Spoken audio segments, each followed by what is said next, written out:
junto com os irmãos, conversar um pouquinho sobre alguma coisa aqui da Bíblia. E eu quero ler uns versículos no segundo livro dos Reis, no capítulo 4, versículo 38 ao 41. Está assim escrito: E voltando Eliseu a Gilgal, havia fome naquela terra. E os filhos dos profetas estavam assentados na sua presença.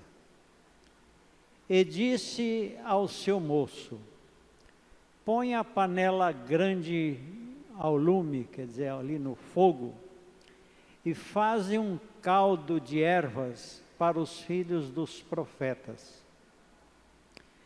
Então um saiu ao campo a apanhar ervas, e achou uma parra brava, e colheu dela a sua capa cheia de coliquíticas, que eram uns pepininhos, né? E veio e as cortou na panela do caldo, porque as não conheciam. Assim tiraram de comer para os homens. E sucedeu que, comendo eles daquele caldo, clamaram e disseram: homem de Deus, há morte na panela. Não puderam comer. Porém, ele disse, ele aqui é o Eliseu: trazei, pois, farinha. E deitou-a na panela e disse: tirai de comer para o povo. Então não havia mal nenhum na panela. Amém? Aleluia. Nós vemos aqui, a Bíblia nos informa vários períodos de fome. Muitos dos antepassados, Abraão, Isaque, e o Jacó, e muitos outros passaram por períodos de fome extrema, não é? E aqui no período de vida e de ministério do Eliseu, houve esta grande fome. Não tinha praticamente nada para comer. Nós vemos aqui que ao ponto de colocar uma vasilha grande ali ao fogo e com água para ferver, mas não tinha nada para colocar dentro. Então ele pediu para que fossem colher folhas de ervas ali nas redondezas, trazer e colocar naquela água para fazer um caldo, engrossar ali um caldo, para que eles pudessem comer e saciar aquele vazio, aquela fome em que eles estavam passando, não é? E a fome, irmãos, é algo terrível. A fome sempre tem trazido problemas para a humanidade. Quem não se lembra, há umas décadas passadas no continente africano, até hoje existe muita fome ali, mas a Etiópia, aquelas crianças, aquelas mulheres esqueléticas de fome por não ter nada para comer, não é? E hoje existe fome em muitos lugares, aqui na Venezuela mesmo, aqui no Brasil, existe fome. E não é assim em muitos lugares, não é uma fome extrema, mas é uma maneira de não ter praticamente quase nada para se alimentar. Mas sempre dá lá um jeitinho e tal, e coisa, e vai passando, mas passa fome. E às vezes, tem gente que fala assim, eu estou passando muita necessidade. Mas ele tem o básico, quer dizer, eu não tenho condições de comprar um frango, de comprar isso, comprar aquilo, quer dizer, a pessoa tem, assim, vontade de comer alguma coisa e não pode, mas tem alguma coisa para comer, não é? Então isso não é uma fome extrema. Mas a fome, ela é uma tragédia mundial. E também, a fome é uma coisa que é um dos prenúncios, dos sinais da volta de nosso Senhor e Salvador Jesus Cristo. Lá em São Mateus, no capítulo 24, versículo 7, nós vemos ali o que Jesus disse. São Mateus, capítulo de número 24, versículo 7. Eu vou achar aqui.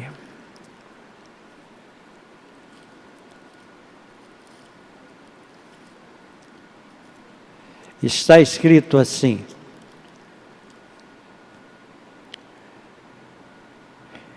porquanto se levantará nação contra nação e reino contra reino.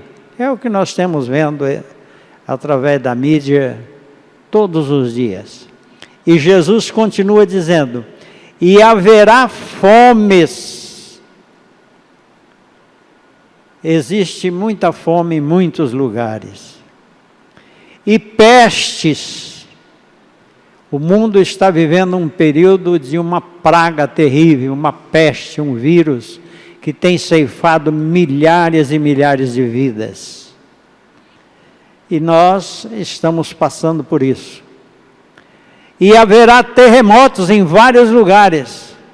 Aí ele diz no verso 8: mas todas estas coisas são o princípio de dores. Então, meus amados irmãos, a fome e estes outros sinais como terremotos e pestes, doenças incuráveis, coisas tremendas que ceifam milhares de vidas, isso tudo, irmãos, é o princípio de dores. Nós vemos que o capítulo 24 é um sermão profético que fala a respeito do princípio de dores, que é um período em que a igreja, antes de culminar com tudo isso, foi arrebatada. E o mundo que aí fica passará por todas estas tribulações. E não só isso, haverá também um outro tipo de fome. Amós, no seu livro, ele escreveu no capítulo 8, versículo 11. O Amós escreveu: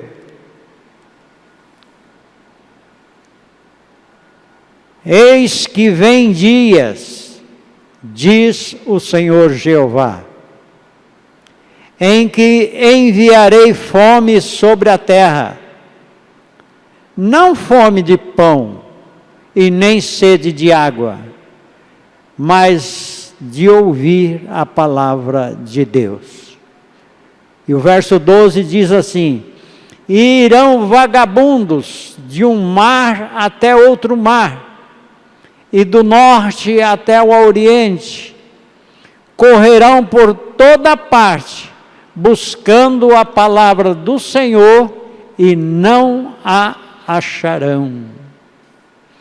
Fome da palavra de Deus.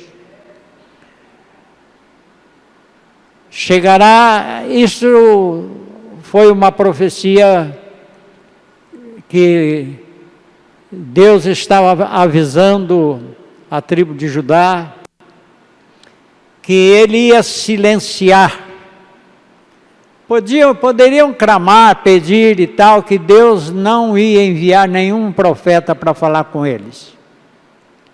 Deus ia fazer silêncio, como Deus fez um silêncio por 400 anos do sermão, aquele período do silêncio profético.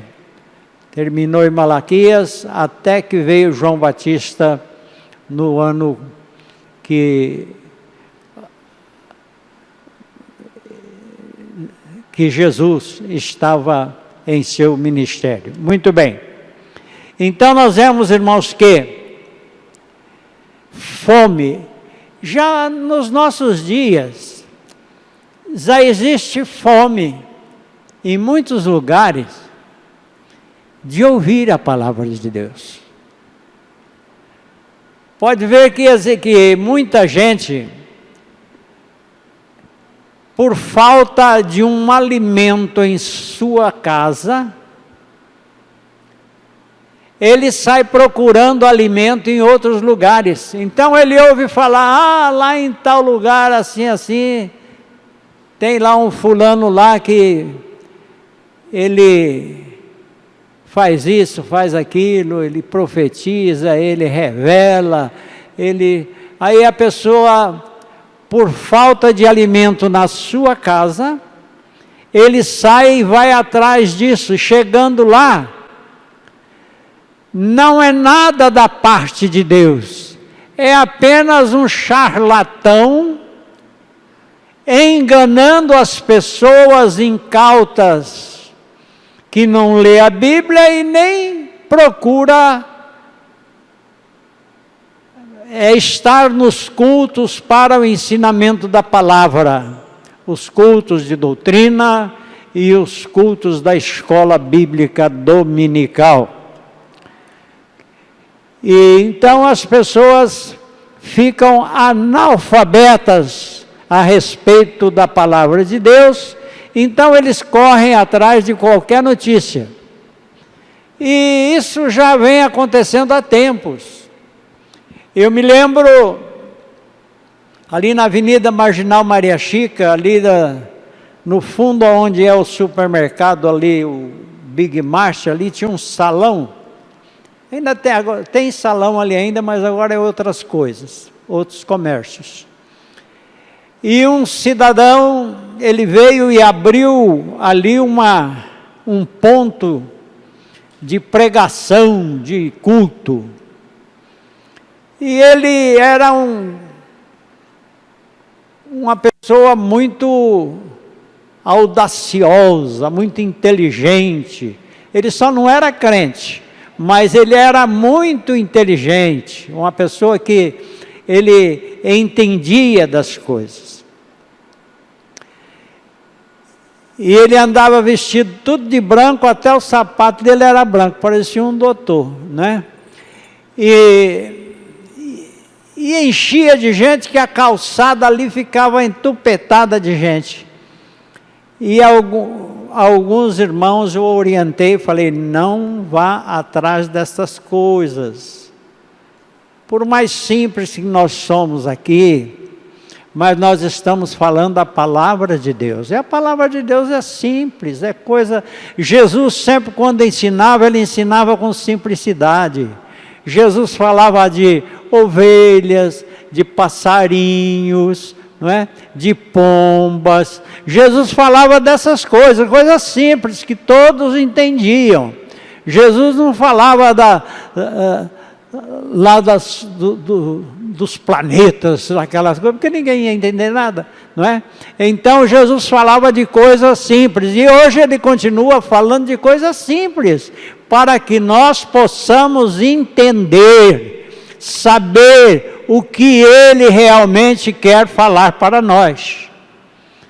Não adianta nada eu ler aqui umas palavras, falar, isso aqui em chinês quer dizer assim, assim. Os irmãos não entendem de chinês, nem eu, não é? Então, vamos ler a Bíblia em português, do jeito que ela está aqui exposta para nós, que todos vocês vão entender. Só se não quiser entender, não é? Mas nós vemos que Amós profetizou a respeito dessa fome. Fome de ouvir a palavra de Deus. Então, por isso, há uma responsabilidade muito grande do ministério de cada igreja em falar, ensinar, proclamar a palavra de Deus como ela é, com simplicidade, para que todos possam ouvir e saber o que está acontecendo. Se a pessoa não entende aquilo que lhe é ensinado, ele vai procurar em outros lugares. E este homem, ele enganava as pessoas. E esse lá da avenida, vestido, falava o homem do sapato branco. Então, o que aconteceu? Foi aquele movimento, uns 2 ou 3 meses, não me lembro mais, já faz muitos anos. Foi uma coisa que deixava todo mundo pasmado. Sabe o que aconteceu daí um dia? Ele pegou a filha de dos irmãos que iam lá congregar com ele e sumiu. Levou a menina embora, não é? Então, vemos no que resultou. Eu ainda falei para os irmãos, está vendo, irmãos, como é que é esse negócio?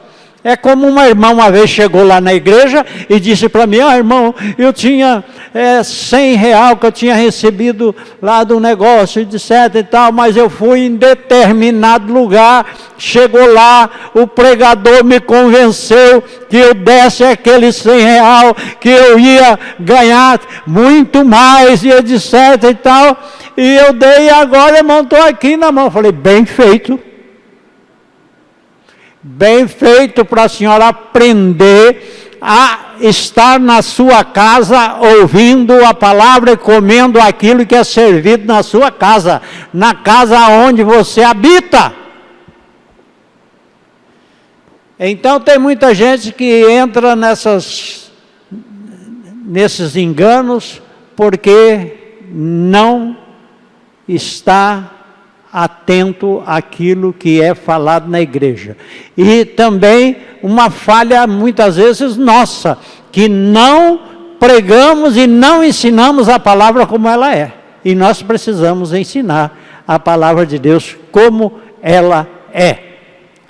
Então nós vemos aqui que o caso aqui daquele moço que foi apanhar as folhas, etc., e ele achou aquela parreira, não é, com aqueles pepinos, aquelas coloquíntidas, que palavra difícil, né? Coloquíntidas, mas eram uns pepininhos. Não é? Então nós vemos que ele não sabia que era, achou muito bonito.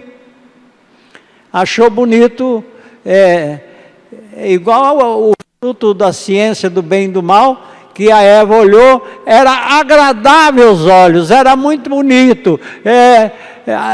Então aquilo fez com que ela desobedecesse a Deus. E aqui este homem, este moço, na simplicidade dele, por não conhecer, ele trouxe aquilo para colocar na panela, para engrossar lá o caldo, para dar de comer ali aos seus companheiros e a ele também e a todos. E a gente precisa tomar muito cuidado, irmãos, com aquilo que a gente come. Nós temos alguns exemplos na Bíblia, como por exemplo Daniel. Ele foi levado preso quando garoto, mocinho, e chegando lá ele propôs no seu coração não se contaminar com a comida do rei, e Deus abençoou ele devido àquele seu propósito, e ele então pôde passar os tempos que ali passou, sem se contaminar com as comidas. Por quê? Porque aquela comida era oferecida aos ídolos, não é?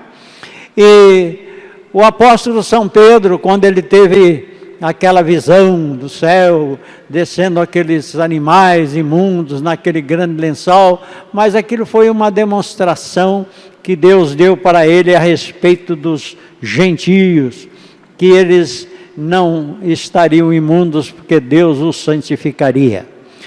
E Paulo, ele escreveu, em 1 Coríntios,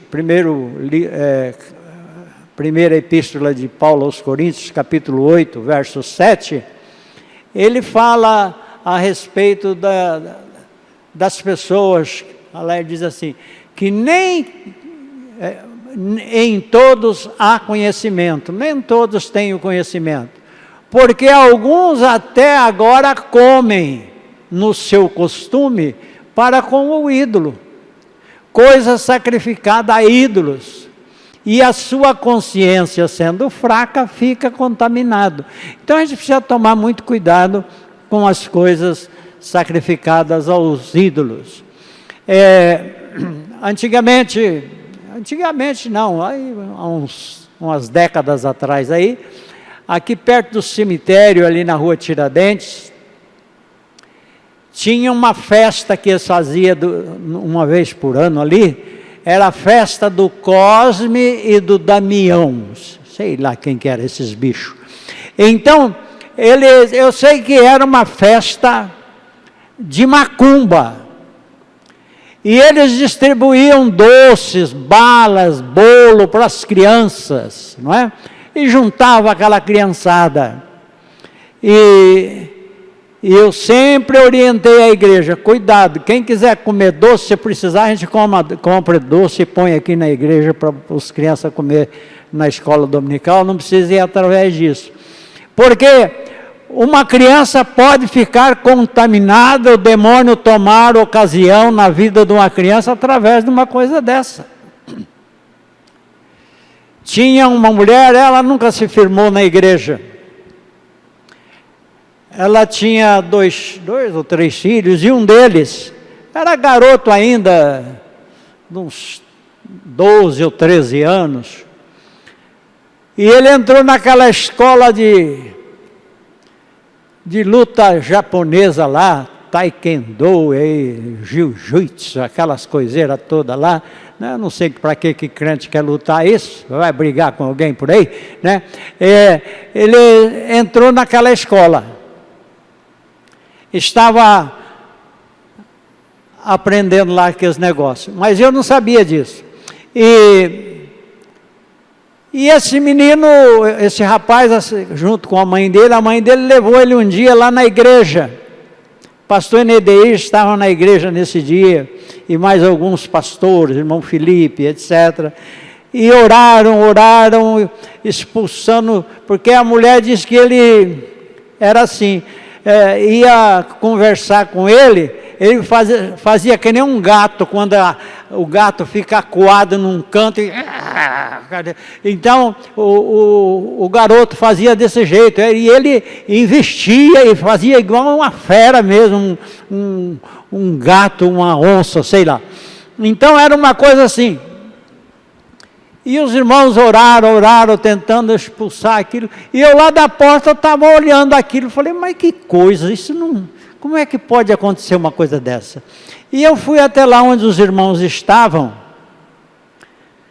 e eu olhei bem para ele, assim, levantei a cabeça dele, a hora que ele olhou para mim, e que ele foi fazer aquilo que ele fazia, e eu disse, olha, demônio, sai dele, no nome daquele que você está vendo em mim aqui agora, saia dele. E o menino ficou liberto, Jesus libertou ele ali naquela hora, não é? Aí eu fui me informar o que estava acontecendo, é que ele estava frequentando a escola lá daquelas lutas marciais, lá dos japoneses, dos chineses, aquelas coisas todas, e lá ele foi cheio de demônio. Então, tem que haver uma orientação da nossa parte, para a igreja, para que a igreja não se deixe contaminar com essas coisas, nem com comida e nem com essas festanças idólatras que existem. Então nós vemos aqui que a panela estava no fogo, mas não tinha nada para comer, não é? E a fome. E nós vemos que quando eles provaram a comida, eles viram que aquilo fez mal, começou a fazer mal. Então avisaram o profeta que havia veneno, morte dentro da panela. E a gente precisa tomar muito cuidado. Eu estava falando aqui no sentido espiritual, que as pessoas saem por aí para buscar isso, buscar aquilo. Existem, às vezes, coisas que são muito bonitas aí fora, em alguns lugares. É coisa que a pessoa fica entusiasmada. Rapaz, mas que coisa, que maravilha aquele negócio que acontece lá naquele determinado lugar. Eu fiquei encantado com aquela coisa. É muito bonito, mas só que se você continuar olhando, se alimentando daquilo, você vai ficar envenenado. Nós precisamos de comida simples na nossa casa, com o tempero da casa, para que nós possamos nos alimentar do nosso corpo físico e espiritual, para sermos fortes. Glória a Jesus. E por isso que o escritor aos Hebreus, no capítulo 13, versículo 9, ele orienta como que é que como os irmãos, capítulo 13, versículo 9, veja que tem muita gente que fala, eu não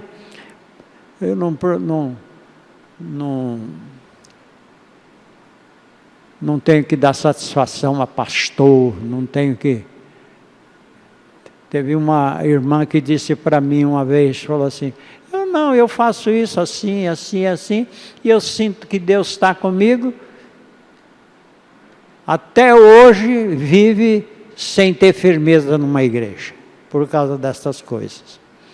Então tem gente que às vezes não quer dar atenção aos conselhos, aos ensinamentos de seus pastores. Está certo que por aí tem muitos pastores que não é pastor. Ainda falava hoje com um pastor amigo meu, que tem muitas coisas que têm acontecido, tem trazido muito escândalo e desconfiança para o povo a respeito do Evangelho, por causa de muita gente. A pessoa está lá numa igreja, ele nem crente mas ele começou a usar gravata e consagrar ele a diácono. Né? É só botar uma gravata, consagra diácono. E consagrar ele a diácono. Aí daí uns dias ele fala, você sabe que eu sou igual esse pessoal, eu sou um pastor também, eu vou abrir uma igreja. Aí ele vai lá e abre uma igreja e fala, eu sou o pastor fulano de tal. E pronto, aí fica o pastor. Mas quem é que consagrou esse indivíduo a pastor? Ele mesmo. Ele se fez pastor. E agora fica ali dando os escândalos, porque não tem espiritualidade, nem experiência, e não tem nada que possa oferecer ao povo. Então fica com aquelas enrolações. E por isso é que acontece tanta desconfiança. Por isso que eu nem falo para ninguém que eu sou pastor. Porque se a gente vai em algum lugar e chega lá e fala assim, eu queria fazer esse negócio, etc., fazer isso, fazer aquilo, eu sou pastor, aí que a pessoa não aceita mesmo, aí ele vai querer umas informações muito maiores, porque o pastor hoje em dia, o nome dele está lá embaixo, por causa desses indivíduos que fazem assim. Então, é melhor a gente ficar assim um pouco meio, sem ninguém saber o que a gente é, mas só Deus sabe. Então, capítulo 13, aos Hebreus, o versículo 7, diz assim: lembrai-vos dos vossos pastores, mas dos pastores de verdade, aqueles que realmente têm uma vida, têm um testemunho, têm algo uma perseverança, tem uma igreja, vive numa igreja, congrega numa igreja, coopera numa igreja, ou seja essa, ou seja outra, mas é uma pessoa que tem firmeza, constância e testemunho. Então lembre-se dos vossos pastores, que vos falaram a palavra de Deus, que ensinaram a verdade para vocês. Lembre-se deles.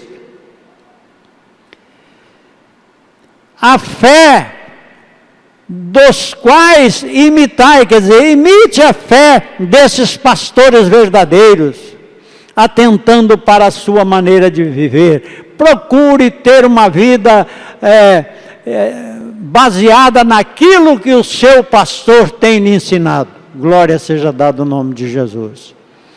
Então nós precisamos tomar muito cuidado.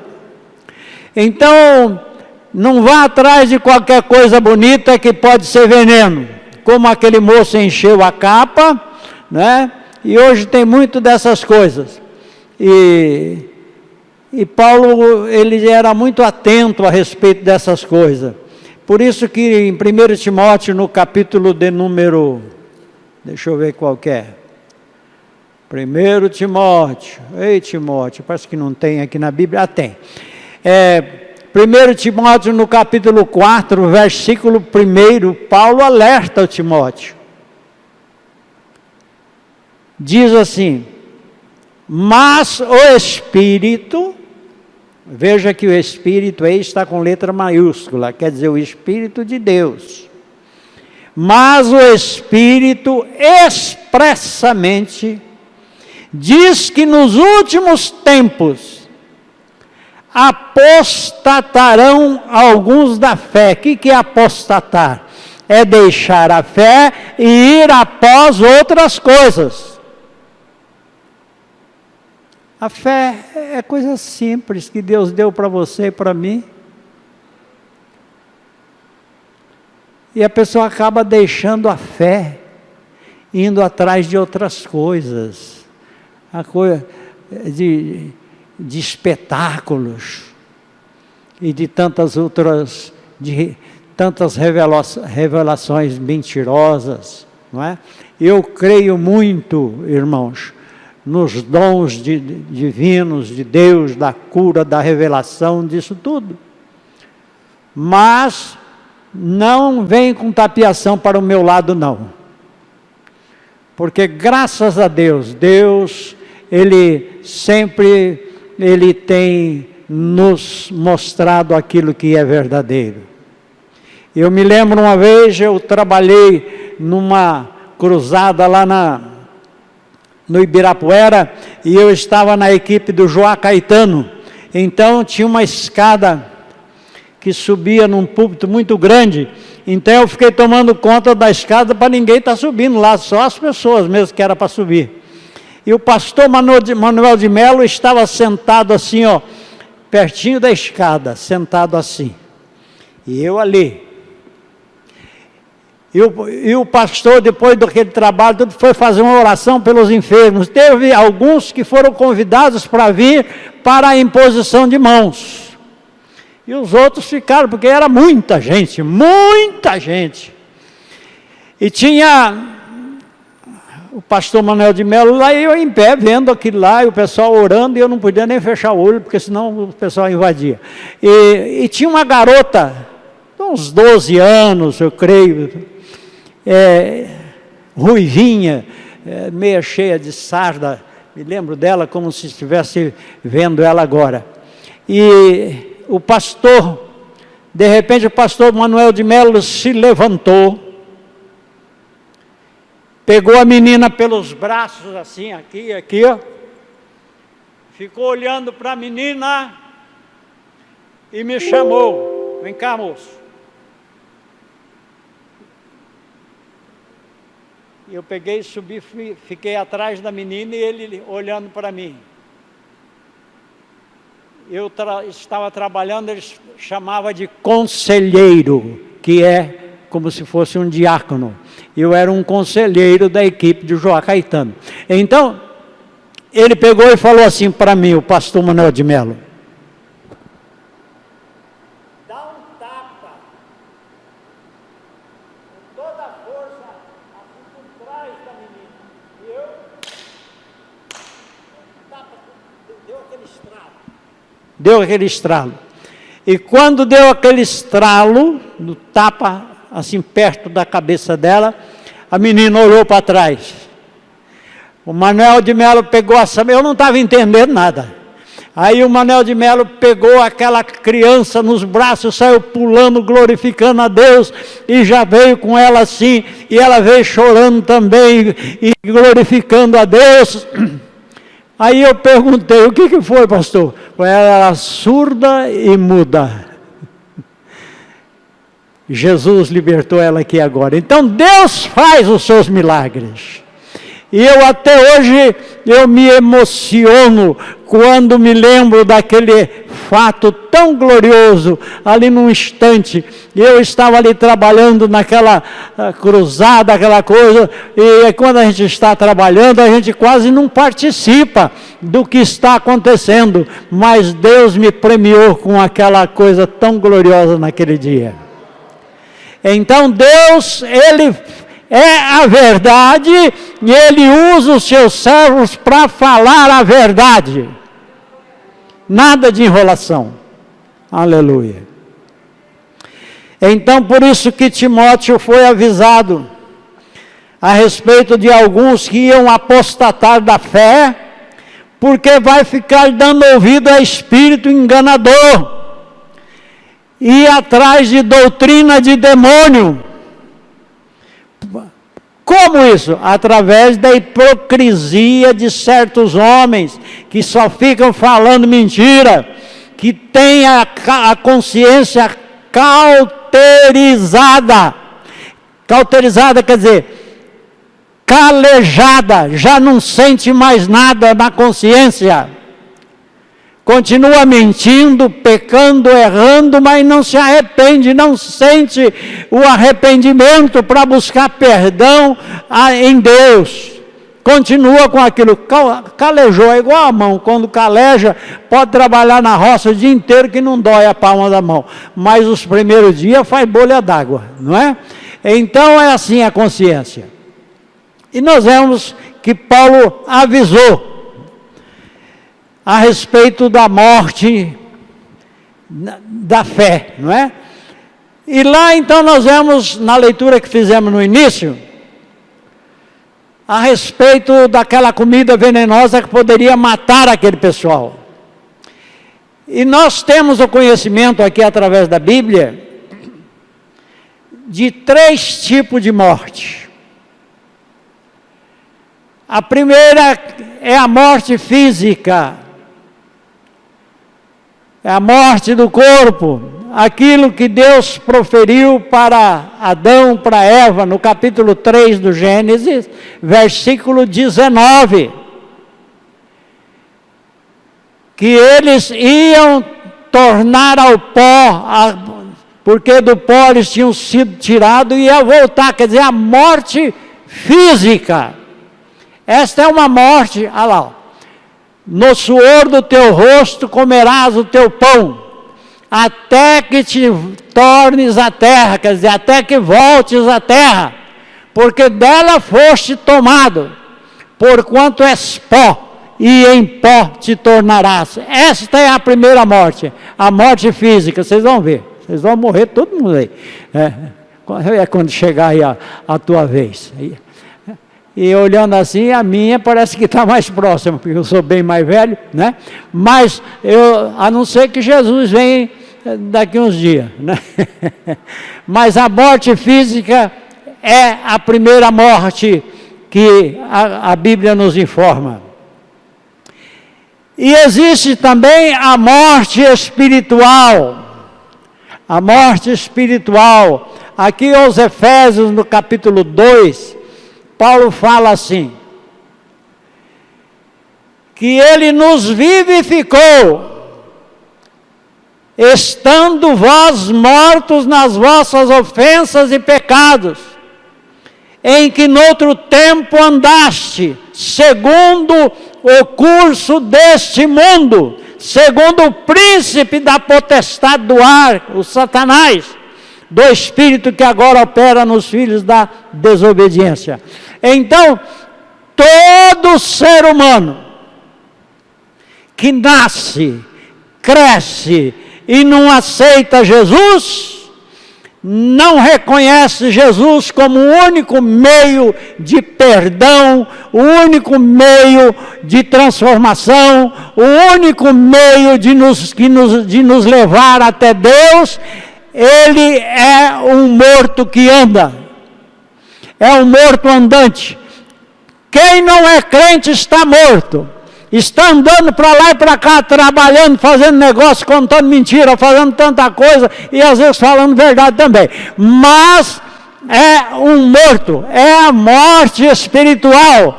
Quem não tem Jesus está morto, espiritualmente falando. Então você, eu, todos nós que tivemos a oportunidade de reconhecer que Jesus é o Filho de Deus, que, como disse o pastor Daniel aqui no início, que ele veio, ele fez o seu ministério, morreu, foi sepultado, ressuscitou e está à direita do Pai, intercedendo por todos nós hoje. Mas quem não tem Jesus já é morto, está morto espiritual. Essa é a segunda morte, morte espiritual.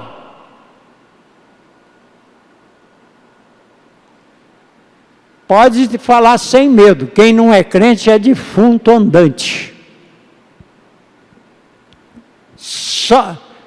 Não, e tem muitos crentes também que é defunto andante. É o cristão que é vivo, é o cristão, porque esse negócio de crente tem tanto por aí, a Bíblia fala que até o diabo crê, não é? Então nós precisamos entender que o cristão que vive segundo os preceitos de nosso Senhor Jesus Cristo, esse tem vida, senão é morto espiritual. E tem também a última, a terceira morte, que está aqui no livro do Apocalipse, no capítulo de número 20,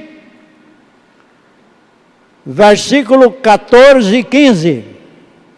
Veja aqui, é o juízo final. Diz aqui: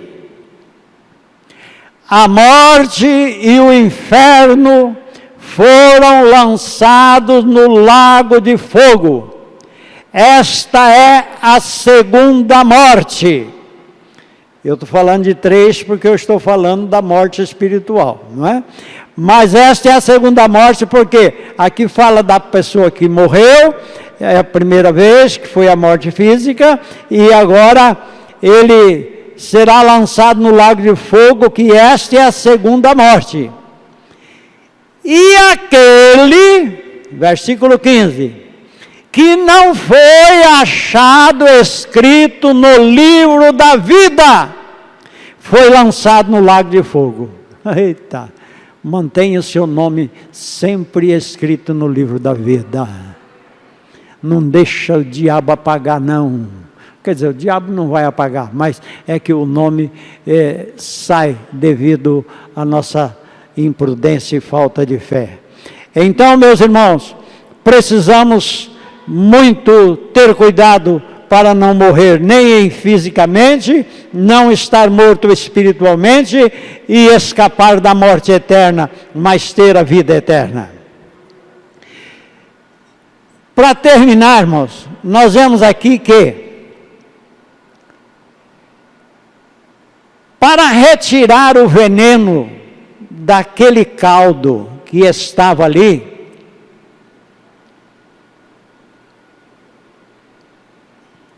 o profeta usou o quê? Farinha.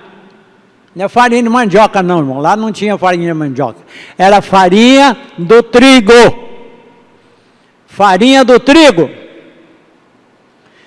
Então o profeta usou a farinha do trigo. e colocou naquele caldo e o veneno sumiu. E é interessante que a farinha é feita do trigo. E Jesus, lá no capítulo 8 de Lucas, versículo 5 ao 11, ele fala a parábola do semeador. E quando ele conclui a parábola, vai concluindo a parábola, ele diz assim, que a semente que o semeador estava semeando é a palavra de Deus. E nós vemos então que esse trigo, para ele se tornar em farinha, precisa ser moído. E o que significa isso para nós através da palavra de Deus? O trigo moído torna-se em farinha, tira a morte da panela e alimenta as pessoas. E a palavra de Deus, ela tem que ser esmiuçada, ela tem que ser explicada, ela tem que ser anunciada e fazer com que entendam. Não adianta nada eu vir aqui fazer uma pregação, eu não sei fazer isso, mas alguém vir aqui fazer a pregação e tal, e fazer todo mundo pular, e arrastar a cadeira, e etc, e chorar, e lamentar, e rir, e dançar. Tem gente que dança, e esse negócio todo, aí depois termina o culto, sai lá fora, aí ainda fala assim, irmão, o culto estava uma benção, hein? O que foi que o irmão falou? Não sei, eu sei que estava bom, não é? Mas eu não entendi nada, mas que estava bom, estava. Então, não adiantou nada, irmãos. A palavra de Deus, ela tem que ser moída como trigo, para que ela se torne explicada e entendida, para que todos possam aprender e temer a Deus. Por isso, irmãos, que aqui no livro, deixa eu ver se eu acho aqui,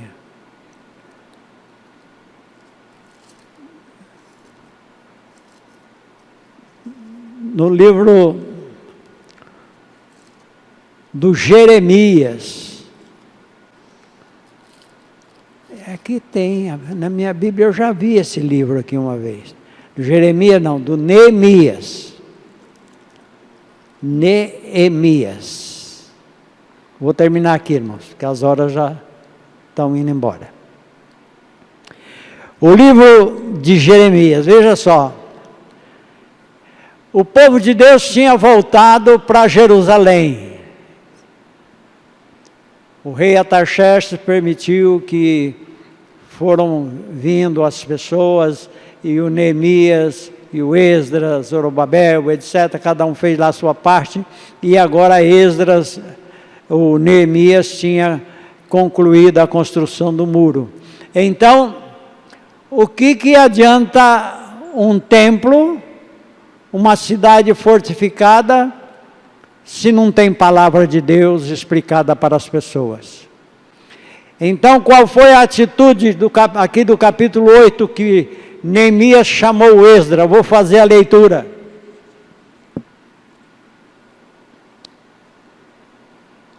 E diz assim, que chegou o 7º mês, e estando os filhos de Israel nas suas cidades, todo o povo se ajuntou como um só homem, igual nós aqui nos cultos, né? O povo se ajunta tudo, não falta nenhum. Todo o povo se ajuntou como um só homem na praça, diante da porta das águas. E disseram a Esdras, o escriba, que trouxesse o livro da lei de Moisés que o Senhor tinha ordenado a Israel. E Esdras, o sacerdote, trouxe a lei perante a congregação, tanto de homens como mulheres, e também todos os entendidos, aquelas pessoas que entendiam, estavam ali também, para ouvirem no primeiro dia do 7º mês.